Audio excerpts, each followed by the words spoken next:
was reported that people just went crazy and wild because of this anti-Muslim movie, or anti-Muhammad, I guess, movie.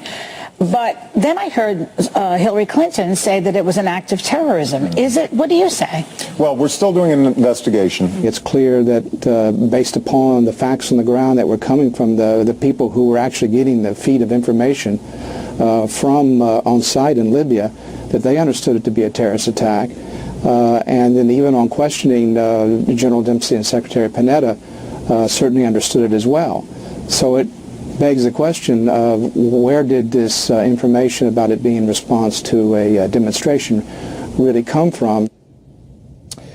Chief Washington Correspondent James Rosen, National Security Correspondent Jennifer Griffin, both with two big pieces about 450 pages of sworn testimony that Fox News has obtained. They were previously top secret classified documents until late this evening, and broken on this show, one of them showing some testimony about why exactly the military said from the very beginning that it was a terrorist attack, and what the president may have been briefed by Secretary Panetta at the time and the chairman of the Joint Chiefs. Here's some of that testimony with Colonel George Bristol, commander of AFRICOM Joint Special Operations Task Force.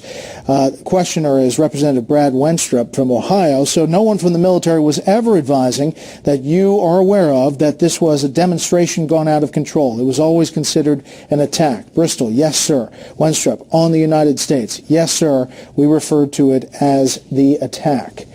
Much more in these 450 pages. Let's bring in our panel. Steve Hayes, senior writer for the Weekly Standard. Mara Liasson, national political correspondent of National Public Radio, and syndicated columnist Charles Krauthammer.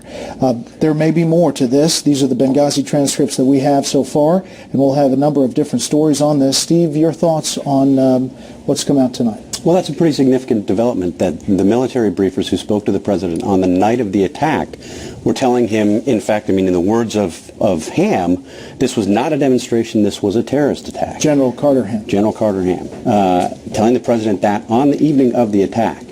Even if you believe that the video played some role, that the video, that al-Qaeda types used the video as a pretext, as an excuse, as something to get people ginned up on the streets of Benghazi, it was clear to top military officials, top CIA officials, one of whom sent a memo the next day naming the people involved, that this was an attack, that there was some level of pre-planning, and that it evidenced some sophistication. For the president and his advisors to go out and for 2 weeks pretend that that wasn't the case is quite extraordinary. I mean, you could see the change in the president's language, too. Remember, the president and Susan Rice and others who came out and said, look, this was just a demonstration. It was because of this video. At some point, about 2 weeks in, the president says, well, you know, we had these jihadists and they used this video as an excuse to go out and conduct an attack. Well, that doesn't quite get it right, but it gets closer to the truth. But that's 2 weeks later. Why were they saying this all along? Mara, I mean, people go back to, first of all, they're confused overall about the story. And you have to get back into the timeline of how things happened. And two, they go back to the thing that sticks in their mind probably the most, and that's Secretary Clinton in testimony saying, what difference does it make? Right. Well, the difference that it might make is if she was tied in some way to either deciding not to call it a terrorist attack or in some way refusing the help and security that the diplomats needed on the ground there. I don't know if we've gotten to that level, but what we do have again with these documents is that the administration, for some reason, went out of its way, especially in the talking points given to Susan Rice, and she repeated them on television over and over again, that this somehow was a spontaneous demonstration motivated in part or whole by the anti-Islamic video. That clearly wasn't the case, and that's what this is all about. Why the administration described it in a way that turned out not to be true. Charles? I think the why is obvious.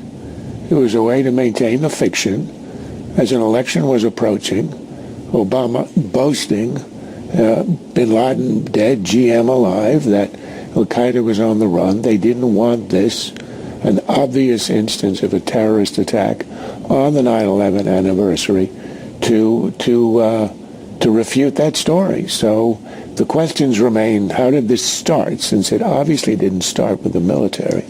The military was telling the president on that very night. And the second question is, for these weeks, afterward, when the pretense was out there, how could the people who knew, including, very honorable people like the Secretary of Defense and others, stay quiet when they could see a falsehood being said? And when you think of the question that Hillary Clinton asked, what difference does it make? There's something Clintonian in the question. There's a difference between the truth and a lie. The difference is that people in high office with public trust ought not lie. And if it was a lie, for whatever political or other reason, it shouldn't have happened, and the administration itself should have traced it down and corrected it, and they didn't. And that's what is disturbing and remains disturbing. The other side of this is Jennifer Griffin's reporting about the military readiness, Steve, and that's September 10th, the White House puts out a press release in where it details how it's getting ready for preparations on September 11th. Take a listen to Representative Martha Roby. The problem with the September 10th press release, other than it's blatant, we weren't ready and we said that we were. It's the weeks and months leading up to that issuance of a press release saying that we were prepared. It was misleading. And quite frankly, as demonstrated on September 11th, it was wrong. Steve. Well, I think that's right, and I don't think there's any question, really, from anybody who, at this point, that we were militarily unprepared, and that significant requests for enhanced security had been ignored and systematically ignored. There's also confirmation in the midst of these 450 pages in an exchange that Jason Chaffetz had with Lieutenant Colonel Thomas Gibson, who was, people might recall, one of the figures in the exchange that was painted so vividly in the testimony of Gregory Hicks, who said, had this guy on the ground, I told him to go. He wanted to go from Tripoli to Benghazi, and he was told he couldn't go. And Chaffetz, in the middle of this hearing, asks Gibson about that, says, is that true? And Gibson basically says, it is true. That did happen. And he tried to put it in context. He said, I just want you to know I was furious that night. I was really angry.